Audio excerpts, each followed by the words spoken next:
다 같이 일어서셔서 찬양하라의 영혼아 621장입니다.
다 함께 묵상 기도 드리심으로 성령 강림주일 예배를 하나님께 드립니다.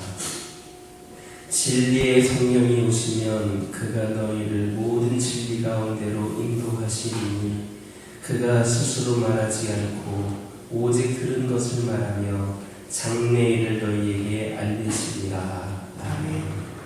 순수한 신앙을 위해 성령을 보내셔서 지키고 인도하시는 하나님 아버지, 불과 같은 성령이 저희의 심령에 임하시어 마음이 뜨겁게 하시고 새로운 변화와 혁신을 통하여 새 사람으로 거듭나게 하심을 감사드립니다. 오늘 성령 강림주일에 불같은 성령이 강림하여 저희가 겸손하게 하시고 바람 같은 성령이 임재하여 능력 있는 삶을 살게 하옵소서. 우리가 모두 마음문을 열어놓고 말씀을 통하여 하나님의 계시를 깨닫는 예배가 되게 하여 주옵소서. 예수님의 이름으로 기원하옵나이다. 행복 찬양하시겠습니다.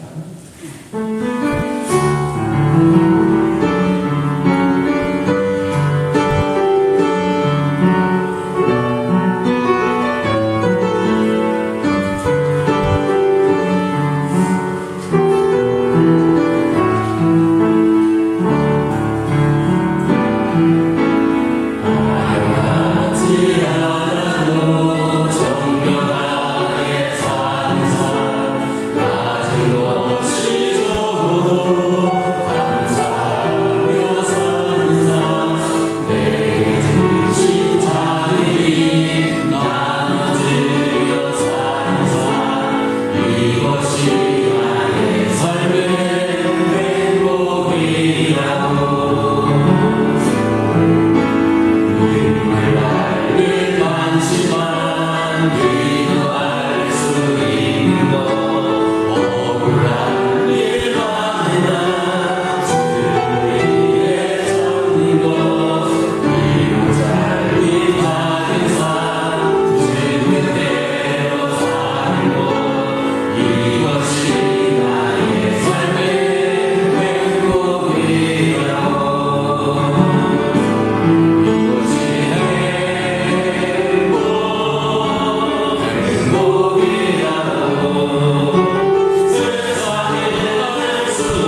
136번입니다.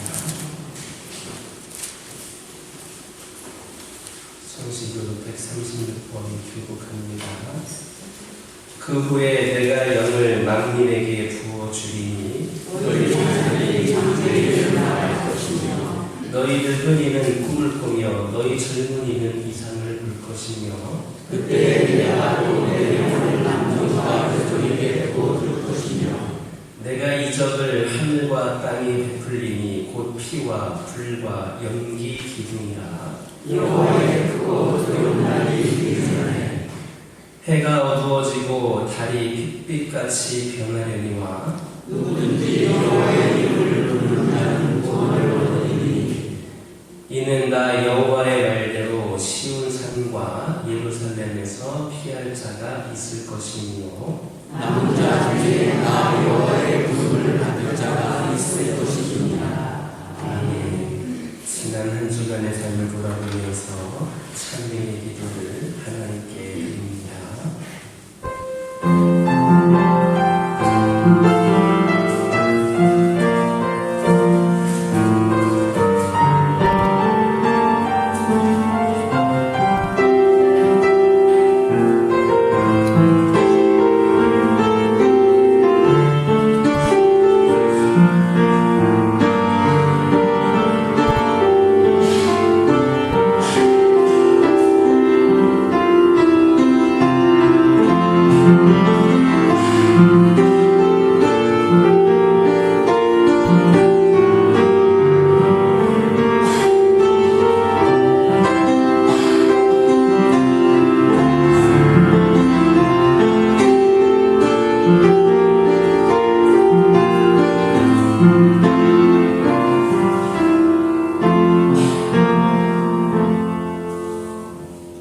악인은 그의 길을, 불의한 자는 그의 생각을 버리고 여호와께로 돌아오라.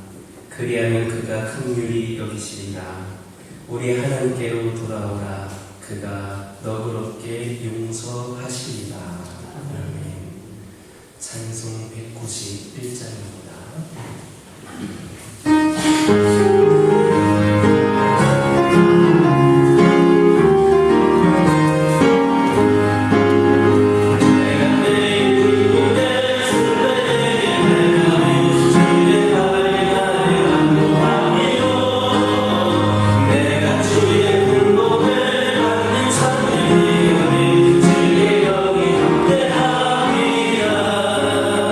성령의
할렐루야.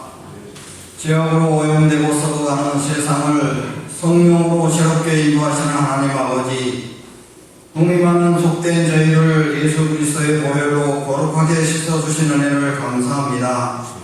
질그릇 같은 초라한 심령에 거룩하신 성령께서 임재하여 주시고 새로운 생명으로 거듭나게 하시는 은혜를 찬양합니다. 이 예배를 통하여 예수 그리스도의 발자취를 따라 변화되는 역사가 넘치게 하옵소서. 가난한 영혼에게 천국 창고가 열리는 부요함의 은혜가 충만하게 하시고 강림하시는 성령의 은혜로 저희 모두가 보배롭고 존귀하게 여김받는 존재로 변하게 하옵소서. 용기를 잃고 사람들의 뒤에서 고독하고 쓸쓸하게 마음을 쓸어안고 있는 영혼에게 생명의 말씀으로 쉼을 얻게 하옵소서. 성령의 동능으로 낡은 것을 변화시켜 새로운 역사를 이루어 가시는 하나님 아버지, 술에 취한 자처럼 비틀거리는 인생을 구원하여 천국을 상속받는 자가 되게 해주시는 은혜를 감사합니다. 죄를 지으면서도 마음이 굳어져 무엇이 잘못되었는지 모르고 살아온 저희를 용서하소서. 저희에게 내려주실 성령 충만한 은혜를 힘입어 낡은 습관과 낡은 생각을 버리고 새 사람이 되어 생명의 말씀으로 거룩한 친구 백성 되어 묵은 것을 끌어안고 발버둥치지 않게 하소서. 불의하게 살면서 세상 사람들의 우러름을 받으며 길거리를 활보하는 자가 되지 않기를 원합니다. 거짓과 가식이 아직도 진실보다 더 큰 힘을 발휘하는 사회에서 빛과 소금이 되도록 노력하기를 원합니다. 정의를 행하는 자들이 바보처럼 취급받고 선한 일을 하는 사람들이 빈번히 좌절을 맛볼 때 주님의 고난을 생각하겠나이다. 죄와 불의가 잡초처럼 우거진 이곳에 성령의 바람으로 치유되는 저희가 성령의 은혜가 강물처럼 흐르는 작은 통로가 되겠다는 결심을 하오니 받아주시고 전해진 생명의 말씀으로 새로워진 마음에 성령 충만으로 채워주시옵소서. 어둠의 골짜기에서 하나님의 백성으로 출애굽시켜주신 하나님 아버지, 지극히 거룩하신 하나님의 본체이신 성령님께서 가시떡이 같은 저희 심령에 임재하시는 은혜를 감사드립니다. 예수 그리스도께서 자신을 낮추어 세상에 오신 것처럼 저희에게 교만을 버리고 섬기는 마음을 허락해 주옵소서. 교와 교회가 세상에서 소외된 자들을 품어주는 안식처가 되기를 원합니다. 피리를 불어도 춤추지 않고 슬프게 우는 모습을 보고서도 눈물을 흘리지 않는 돌같은 심령들에게 불꽃 같은 성령으로 녹여 주옵소서. 교와 교회 성전에 와서 지극히 사랑하시는 주님의 따뜻한 손길을 체험하고 용기를 얻어가기를 원합니다. 주님 사랑에 감격하여 저희의 혹함이라도 깨뜨려 주님을 경외할 수 있게 보옵소서. 주님께서는 항상 기뻐하라고 말씀하셨으나 세상 근심과 수심이 가득합니다. 감사하며 살아가라고 하셨지만 삶의 근심을 믿음으로 받지 못하고 불평불만으로 비뚤어진 마음이 저희를 지배하는 시간이 많았습니다. 저희 심령이 온전히 주님께 붙들림 받기 원합니다. 눈물을 흘리며 씨를 뿌리는 자들이 기쁨으로 단을 거두게 하옵소서. 주의 일하다가 낙심한 자녀들을 붙들어 주옵소서. 수많은 세월을 기도하였지만 응답을 받지 못하고 실망한 자녀들이 구한 것보다 풍성하게 갚아주시는 응답을 받게 하옵소서. 전도를 하고 복음을 전했지만 마음문을 열지 않던 사람들이 주를 영접하고 충성하는 일꾼들이 되기를 원합니다. 주님을 멀리 떠나 길을 잃고 헤매는 양들이 목자의 음성을 듣고 돌아서기를 원하오며 어린이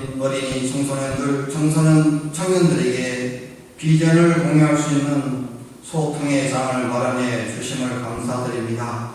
교와 교회의 문턱을 넘나드는 자녀들이 성령의 은혜로 잘 다듬어져서 세상을 변화시키는 영적인 주역이 되게 하실 줄 믿습니다. 예배드리는 자녀들이 여호수아와 갈렙과 같은 용기와 믿음의 사람이 되어 주님을 사랑하고 하나님의 뜻을 이루어가는 삶을 살아가게 하옵소서. 그와 교회를 대부흥의 역사로 이끌어가시는 걸어가신 예수 그리스도의 이름으로 기도합니다.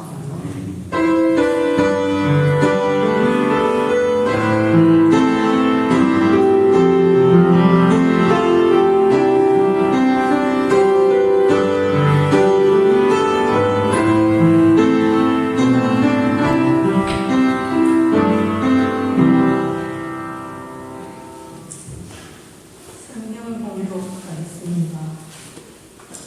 사도행전 11장에서 18절까지 공독하겠습니다. 유대에 있는 사람들과 형제들이 이방인들도 하나님의 말씀을 받았다 함을 들었더니 베드로가 예루살렘에 올라갔을 때에 할례 자들이 비난하여 이르되 네가 무할례자의 집에 들어가 함께 먹었다 하니 베드로가 그들에게 이 일을 차례로 설명하여 이르되 내가 요파 시에서 기도할 때에 황홀한 중에 한 상을 보니 큰 보자기 같은 그릇이 내 뒤에 내어 하늘로부터 내려 내 앞에까지 드리워지거늘 이것을 주목하여 보니 땅에 네 발 가진 것과 돌진 등과 기는 것과 공중에 나는 것들이 보이더라. 또 들으니 소리 있어 내게 이르되 베드로야 일어나 잡아 먹으라 하거늘 내가 이르되 주님 걸을 수 없나이다. 속되거나 깨끗하지 아니하는 것은 결코 내 입에 들어간 일이 없나이다 하니 또 하늘로부터 두 번째 소리 있어 내게 이르되 하나님이 깨끗하게 하신 것을 너가 속되다고 하지 말라 하더라. 이런 일이 세 번 있은 후에 모든 것이 다시 하늘로 올려 올라가더라. 마침 세 사람이 내가 유숙한 집 앞에 서 있으니 가이사라에서 내게로 보낸 사람이라. 성령이 내게 명하사 아무 의심 말고 함께 가라 하시매 이 여섯 형제도 나와 함께 가서 그 사람의 집에 들어가니 그가 우리에게 말하기를 천사가 내 집에 서서 말하되 내가 사람을 요파에 보내어 베드로라 하는 시몬을 청하라. 그가 너와 너 온 집이 구원받을 말씀을 내게 이르리라 함을 봤다 하거늘 내가 말을 시작할 때에 성령이 그들에게 임하시기를 그들에게 하신 것과 같이 하는지라. 내가 주의 말씀에 요한의 물로 세례를 베풀었으나 너희는 성령으로 세례를 받으리라 하신 것이 생각나더라. 그런즉 하나님이 우리가 주 예수 그리스도를 믿을 때에 주신 것과 같은 선물을 그들에게도 주셨으니 내가 누구기에 하나님을 능히 막겠느냐 하더라. 그들이 이 말을 듣고 장담하여 하나님께 영광을 돌려 이르되 그러면 하나님께서 이방인에게도 생명 없는 회개를 주셨더라 하니라. 아멘.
한번 인사 나누겠습니다. 오늘도 은혜 많이 받으시기 바랍니다. 오늘도 은혜 많이 받으시기 바랍니다. 할렐루야. 오늘은 성령 나눔 주일입니다. 무슨 날입니까? 성령이 오신 날을 기념하는 날이지요. 우리 성령께서는 오늘 이곳에 임재하여 주셨고, 특별히 성령 강림날은 성령께서만 오신 것이 아니라 바로 성령께서 여러분들의 마음을 움직이셔서 여러분들과 함께 이곳으로 오신 줄 믿습니다. 특별히 오늘 보니까 그동안 잘 나오지 않던 분들 한 두세 분이 오랜만에 나오신 분이 계신데, 이 모든 것들로 성령께서 혼자 오지 않으시고 우리의 마음의 문을 열어주셔서 성령 충만함을 살아가도록 하시기 위한 계획인 줄 믿습니다. 늘 성령 의지하여서 성령 충만하여서 믿음으로 승리하는 우리 모두가 되기를 주님의 이름으로 축원합니다. 이방인들도 구원을 받을 수 있는가? 이것은 초대교회 교인들, 특별히 할례받은 유대인으로서 그리스도인이 된 그들에게는 굉장히 중요한 문제였습니다. 왜냐하면 유대인들은 예수 그리스도를 메시아로 영접했지만 아직 구약의 전통과 율법 속에 살고 있었기 때문에 이방인에게도 구원과 성령이 임했다는 사실을 도무지 믿을 수가 없었던 겁니다. 이들은 베드로가 고넬료의 집에 들어가서 이방인들과 함께 식사를 하고 교제를 하고 그들에게 세례를 주었다라는 소식을 듣고 분개할 수밖에 없었습니다. 아무리 베드로라고 하지만 어떻게 구약의 전통과 하나님의 율법을 그렇게 무시할 수 있는가 하고 생각을 했기 때문입니다. 이들의 비판은 이방인의 집에 들어간 것과 거기에서 설교한 것에 관한 것도 있겠지만 그 요지는 율법의 계명을 무시하고 이방인의 집에 들어가서 함께 식사를 했다는 겁니다. 사실 이런 비판과 그들의 갈등은 이미 베드로 자신이 얼마 전에 가지고 있었던 문제였습니다. 그때 베드로가 기도하던 중에 환상이 나타났는데 구약에서 먹지 말라고 했던 더럽고 불결한 짐승들과 곤충들과 새들을 보여주시면서 하나님께서 그것들을 잡아먹으라 말씀하셨습니다. 이 얼마나 기가 막힌 이야기입니까? 우리도 이 세상을 살아가다 보면 가끔 이런 문제들에 부딪힙니다. 나는 이런 일을 전혀 해본 적이 없는데 이것은 내가 전혀 할 수 없는 일인데 그런데 하게 되는 일들이 있습니다. 그것을 하면 내 자존심이 좀 상할 때가 있습니다. 그것을 하면 왠지 좀 창피할 때도 있습니다. 그것은 내 삶의 스타일도 아니고 내 인생 철학도 아닙니다. 내 자존심이 걸린 문제, 그것을 무너뜨리라고 요구하시는 겁니다. 베드로가 세 번씩이나 예수님을 부인한 것을 보면 무척이나 어렵고 고통스러운 문제에 처했었다라는 것을 알 수 있습니다. 베드로는 신앙적으로 일대 혼란에 빠져 있었습니다. 이런 베드로에게 하나님은 세 가지 사실을 보여주심으로써 다시 한번 베드로에게 확인시켜 주십니다. 그것은 지난 사도행전 10장에 있었던 이야기입니다. 즉 하나님께서 거룩하게 하는 것, 깨끗하게 하는 것을 속되다고 하지 말라. 그렇게 말하고 또 너는 일어나서 그들과 함께 가라. 내가 그들을 보냈다라는 말. 그리고 하나님은 사람을 외모로 보지 않으십니다. 이방인일지라도 하나님을 경외하고 의를 행하는 사람은 하나님이 받아주신다라고 하는 이 세 가지의 깨달음을 통하여서 베드로는 드디어 변하기 시작합니다. 그동안의 자기 전통, 자기 문화 속에 갇혀있던 베드로가 드디어 눈을 뜨고 마음의 문을 열고 생각을 바꾸게 바꾸기 시작하는 겁니다. 이런 과정을 통하여서 우리는 두 가지 사실을 깨달을 수 있습니다. 첫째, 하나님의 생각은 사람의 생각과 다를 수 있다는 겁니다. 하나님의 생각은 사람의 생각과 다를 수 있습니다. 일반적으로 사람들은 자기가 경험한 것이 다 옳아 보이고 자기가 생각한 것이 다 일리가 있고 그것이 전통적이고 가장 성경적이다 이렇게 생각을 합니다. 특별히 예수를 오래 믿은 사람들, 교회에 대해서 관심이 많은 사람들, 성경 공부 많이 했다는 사람들이 그렇습니다. 그들은 성경 공부를 하면서 교회를 나오면서 자기 독단적인 견해를 만듭니다. 그리고 그것이 하나님이요 예수입니다. 이렇게 생각을 합니다. 그러나 막상 하나님 앞에 서게 되면 달라진다는 사실을 깨닫게 됩니다. 실제로 예수님을 만나게 되면 우리는 충격을 받게 됩니다. 하나님을 경험하게 되면 내가 믿고 있던 하나님이 뭔가 잘못되어 있다는 것을 깨닫습니다. 그래서 우리는 하나님 앞에 나아갈수록 겸손과 온유가 필요합니다. 성경을 읽으면 읽을수록 내가 과거에 가졌던 그런 생각으로부터 탈피해야 할 필요가 있습니다. 특별히 목사인 저에게도 이런 일들 참 많습니다. 설교를 하고 성경을 가르치는 일이 그래도 제가 여러분들보다는 전문가이지 않습니까? 그럼에도 불구하고 딸마다 그렇게 말씀을 묵상하면서 그리고 하나님을 경험하면서 내가 얼마나 생각이 작았나, 내 생각이 얼마나 피상적이었나 이런 고백을 매일매일 하게 됩니다. 이렇게 성경은 보면 볼수록 참으로 놀라운 책입니다.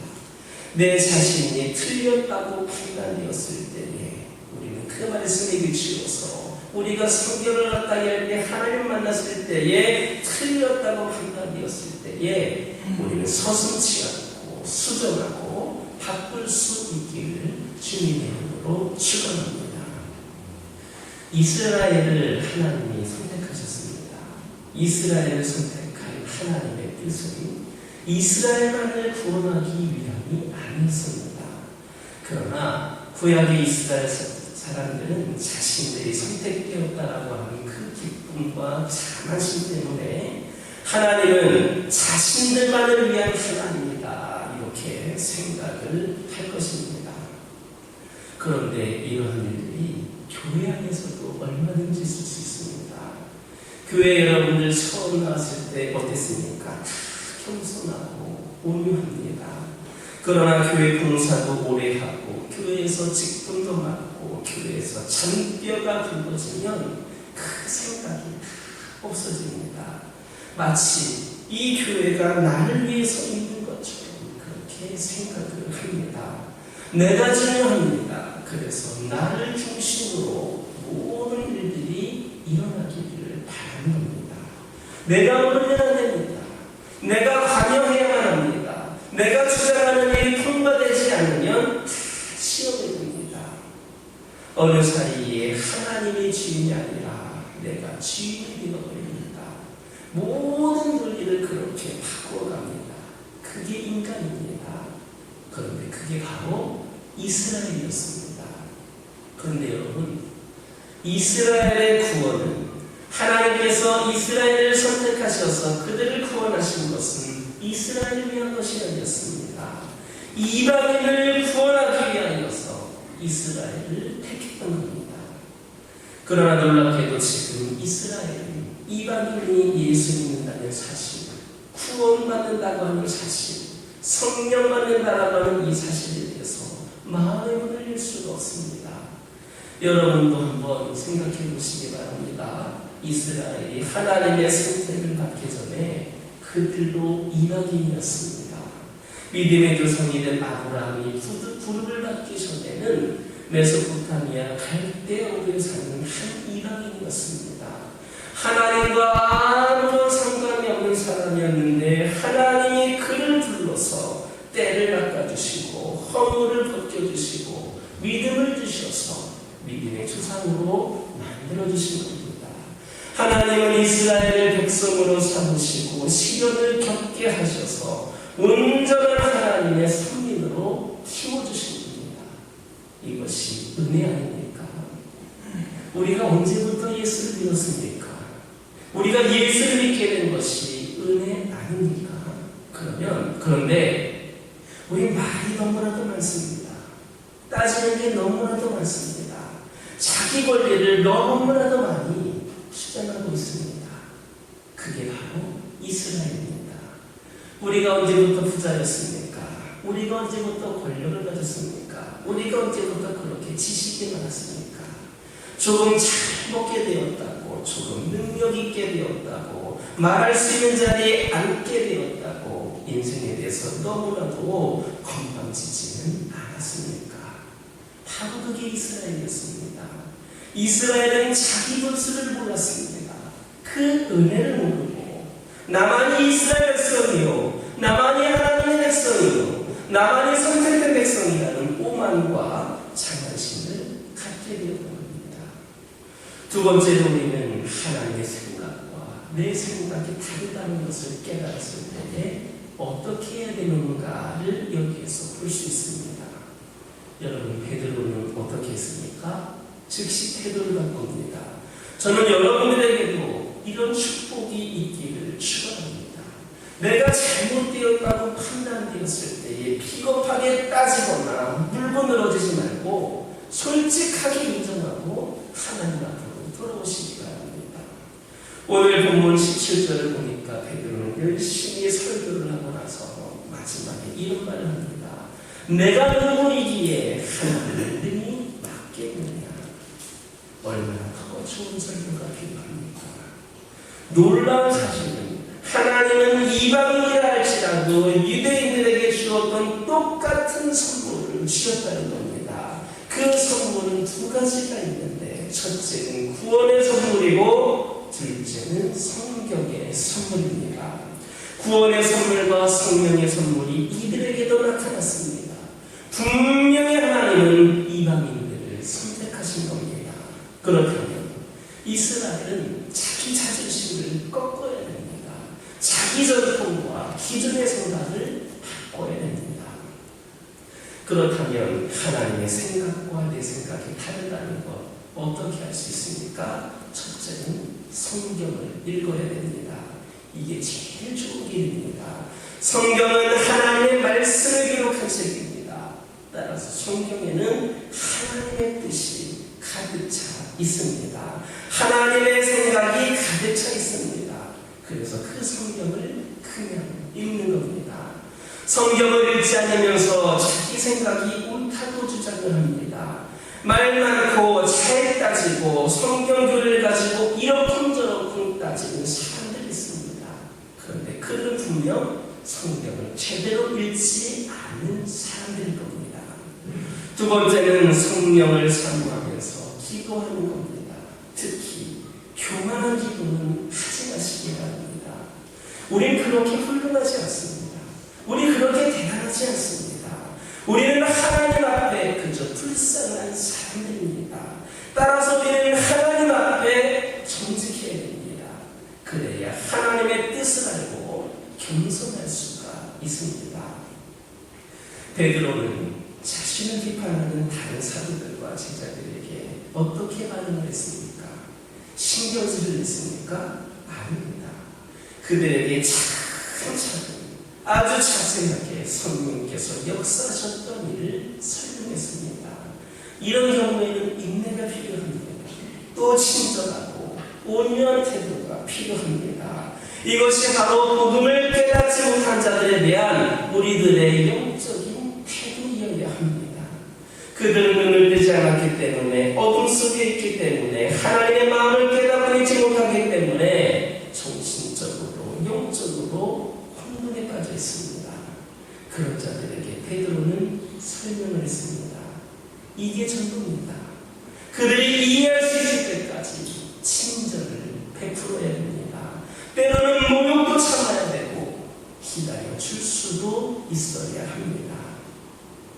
베드로는 화를 내거나 조급해하지 않고 자기가 겪었던 사실들을 크게 두 가지로 설명합니다. 첫 번째는 그가 본 환상에 대한 이야기입니다. 그리고 둘째는 고넬료가 보낸 종을 만난 일과 그때의 성령께서 어떻게 지시하신 일과 그 후에 고넬료 집에 가서 일어났던 일들을 간증하고 있습니다. 내가 누구이기에 하나님이 하시는 일을 막고 허락하겠느냐. 세상 사람들이 나한테 뭐라고 얘기해도 나는 이 길을 가겠다. 너희들이 나를 비판해도 나는 하나님을 반대하고 싶지 않다. 네가 뭐라고 해도 나는 하나님의 원수가 되고 싶지 않다. 내가 누구이기에 하나님을 맡겠느냐 하는 겁니다. 어떤 훌륭한 목사님이 계신데 그분의 아버지가 장로님이었고 어머니가 권사님이었습니다.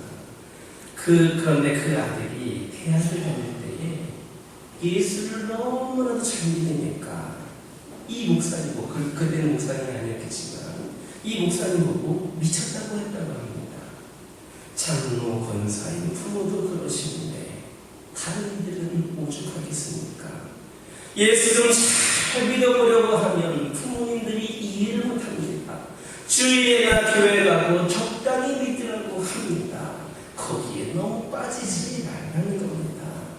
아마도 그 목사님이 그때의 그 부모님의 말씀을 들었다면 그렇게 훌륭한 목사님 되지를 못했을 겁니다. 여러분, 예수 믿는 것은 적당히 그렇습니다. 우리의 삶을 온전히 드리는 것이 예수를 믿는 겁니다. 그 외에는 예수를 믿는 척할 뿐입니다.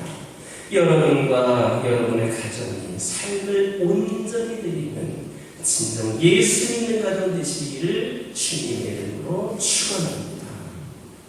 하나님은 유대인에게 주셨던 성령 세례를 이방인에게도 주셨습니다. 온 결단과 모든 이방인에게까지 미치게 된 겁니다. 그래서 이러한 역사가 이스라엘에서 시작이 되어서 지금 우리가 있는 이곳까지 오게 되지 않았습니까?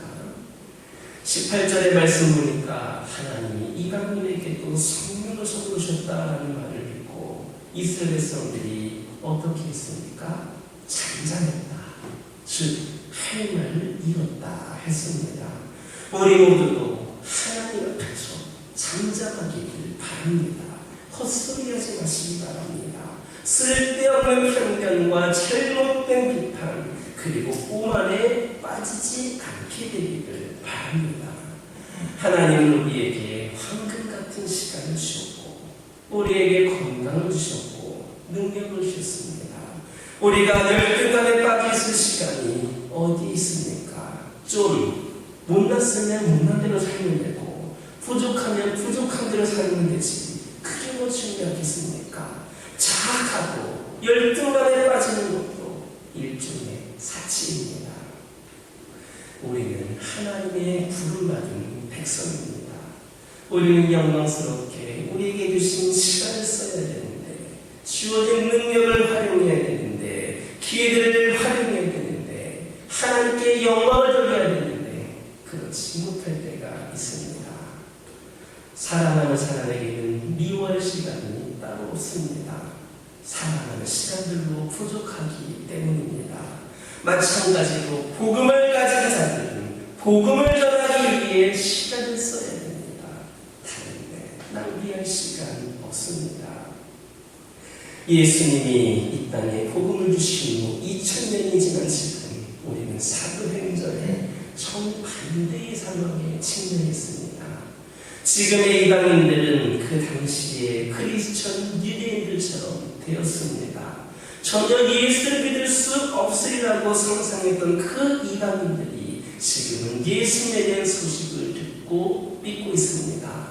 당시 이방인들에게 전도해야 되나 안 해야 되나 이런 심각한 논쟁을 했던 초대교회 입장에서 보면 이것은 상상할 수 없는 일이었습니다. 그런데 거꾸로 지금 현대 유대인들은 그 당시에 이방인들처럼 느껴집니다. 오히려 우리들이 이스라엘 같습니다. 왜 유대인들이 예수를 안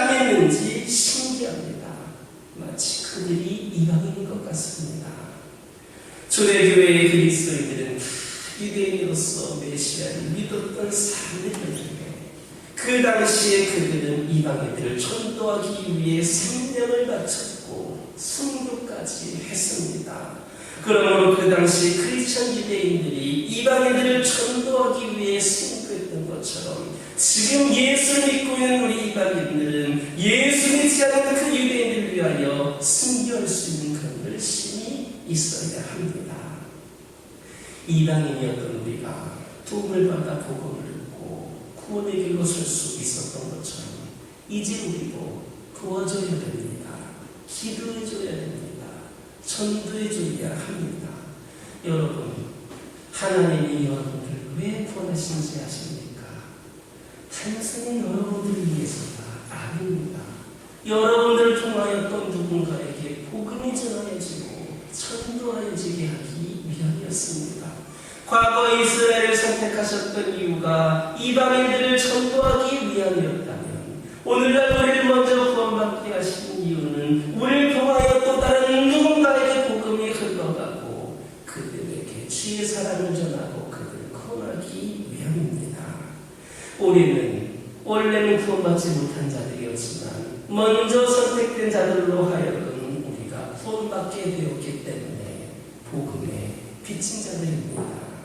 이런 복음의 빚진 자들로서 남은 생애 동안 우리 모두가 이 복음의 빛을 갚을 수 있는 은혜의 삶을 살아갈 수 있는 저와 여러분 되기를 주님의 이름으로 축원합니다. 기도하겠습니다. 하나님 아버지 감사합니다. 이방인이었던 우리가 누군가의 복음을 듣게 되고 구원을 얻을 수 있었던 것처럼 우리도 복음의 빚진 자들로서 계속해서 오늘날 믿지 않는 이방인들에게 나아가게 하시고 그들에게 복음을 전하게 하시고 그들을 위해 기도할 수 있는 저들 모두가 되게 하여 주옵소서. 예수님의 이름으로 기도드립니다. 아멘. 봉헌 찬송 450장입니다.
성령으로 순수한 신앙을 주시고 하늘의 복과 땅의 복을 채우시는 하나님 아버지, 지난 한 주간에도 성령의 은혜로 저희의 생명과 가정과 가족을 지키셔서 감사드립니다.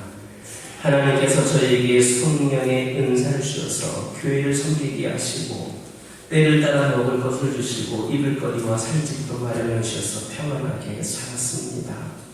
이 모두 다 하나님의 은혜인 줄 믿습니다. 저희가 하나님의 은혜를 잊지 말게 하시고 보답할 수 있는 여건과 힘을 주옵소서. 가진 돈에 집착하지 말게 하시고 넉넉한 마음으로 하나님과 이웃과 나누게 하옵소서. 보화가 있는 곳에 마음이 있다 하셨으니 하나님께 예물을 드리는 마음이 천국에 있게 하옵소서. 성령을 충만하게 받는 초대교회를 배우게 하시고 성령을 충만하게 받은 성도들은 다 함께 있어 모든 물건을 통용하고 또 재산과 수를 팔아 각 사람의 필요를 따라 나누어졌다 하셨으니 저희도 성령을 충만하게 받아 날마다 마음을 같이하여 성전에 모이게 힘쓰게 하시고 음식을 먹으며 기쁨과 순전한 마음으로 교제하게 하옵소서. 이 시간 정성을 다한 모든 예물 가운데 함께하여 주시고 드린 모든 성도들에게 우리 하나님께서 은혜를 더하여 주시기를 원하오며 예수님의 이름으로 축복하며 기도드립니다.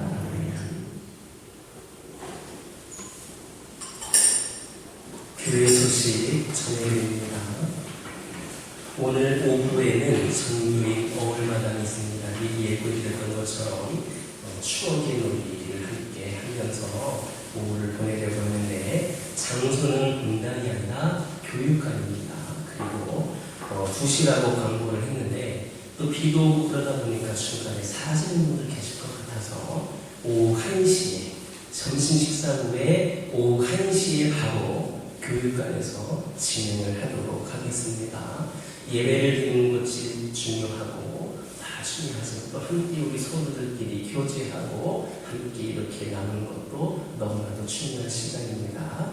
함께 참여해 주시기 바랍니다.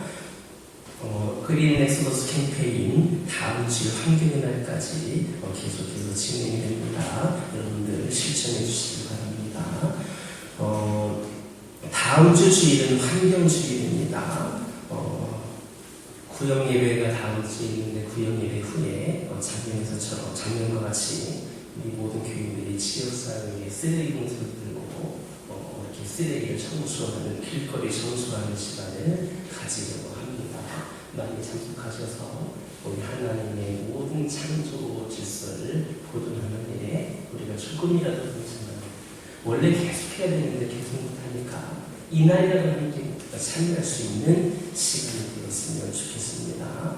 2023년 전도 MVP를 선발한다고 하였습니다. 그래서 전동을 나눠주고 스티커를 붙이라고 했는데 전동을 붙는 잔뜩까지 왔는데 스티커를 한 장도 안 붙이고 있습니다. 저보고 궁금하라고 하는 건지는 모르겠지만 여러분 스티커를 붙이라고 하는 이유는 단순히 그냥 시상 선물을 받기 위함이 아닙니다. 사실 전도하는 분들은 선물 안 받아도 그게 기쁨이지 않습니까? 하나님 보실 은혜가 있지 않습니까? 내가 열심히 한 만큼 그거 붙여서 좀 다른 사람도 도전을 받으라는 얘기입니다. 그냥 나도 아무도 모르게 나 드러낼 것 같아서 안 하겠다 이런 말씀하지 마시고 물론 그렇게 되면 스티커도 필요가 없었는데 우리 모두가 함께 해보자.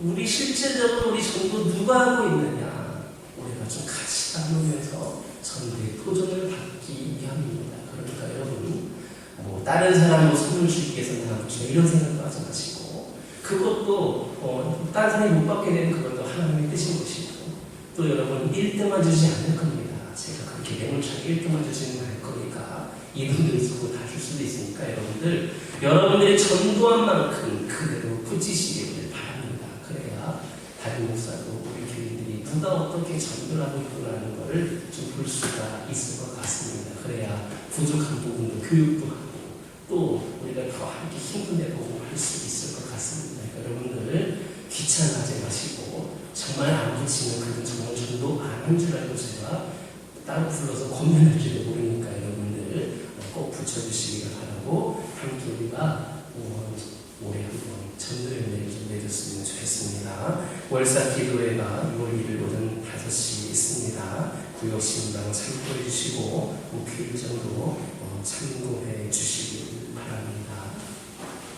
옆에 계신 분들과 인사 나누겠습니다. 한 주간에도 승리하시기 바랍니다. 다 같이 일어서셔서 주기도 모습으로 하나님께 영광을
오늘 성령 강림주일에 인류의 영원한 희망이요 생명이신 우리 구주 예수 그리스도의 넓으신 은혜와 더 좋고 더 아름다운 천국으로 인도하시기 위해 독생자를 주신 하나님 아버지의 사랑하심과 지금도 저희를 영원히 하나님의 소유됨과 자녀됨을 확증시켜 주시는 성령님의 위로와 교통하시니 말씀을 듣고 세상으로 힘차게 나가는 모든 성도들과 이들의 가정과 이들의 모든 기도 제목 위에 이제로부터 영원토록 함께하여 주시옵기를 간절히 축원하옵나이다. 아멘.